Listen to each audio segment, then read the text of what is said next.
खाईंकर मंदिर को आसिले पत्तबावन नारायण आलती दर्शन करेंगे एवं काकुड़ी खाई ठाकुराणी मंदिर आपण मान दर्शन देवी दर्शन कर खाई ठाकुराणी विमला पीठ ठाकुराणी आमर सनातन संस्कृति सोमवार चंद्रंकर दिन जहाँ मान्यता अच्छी भगवान शंकर मस्तक चंद्र को धारण कर सोमवार शिवंकर पूजा सोमवार शंकर आराधना शिवंकर पूजा और अनेक कारण रही संबंध रही काकुड़ी खाई दर्शन कर देखु आज सोमवार जेहेतु धला रंगर वस्त्र नाली धड़ी अच्छी भगवती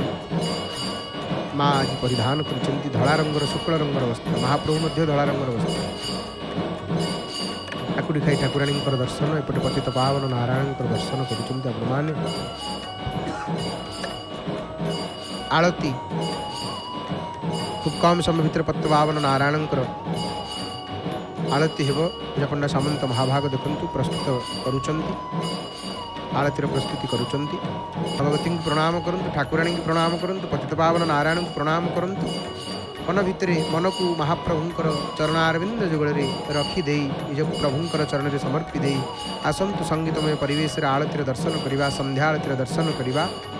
संगीतमय परिवेश कंठदान करिचंती महाप्रभुंकर स्वर सेविका सुनाम धन्य सुगायिका सुकंठी गायिका प्रणम्य गायिका श्रीमती नमिता अग्रवाल मांकर भावपूर्ण सुमधुर कंठर भावपूर्ण भजन श्रवण करी प्रभुंकर संध्याआरती दर्शन करवा। जय जय जगन्नाथ, जय जय जगन्नाथ, जय जय श्री जगन्नाथ। हरि हरि बोल मणिमा।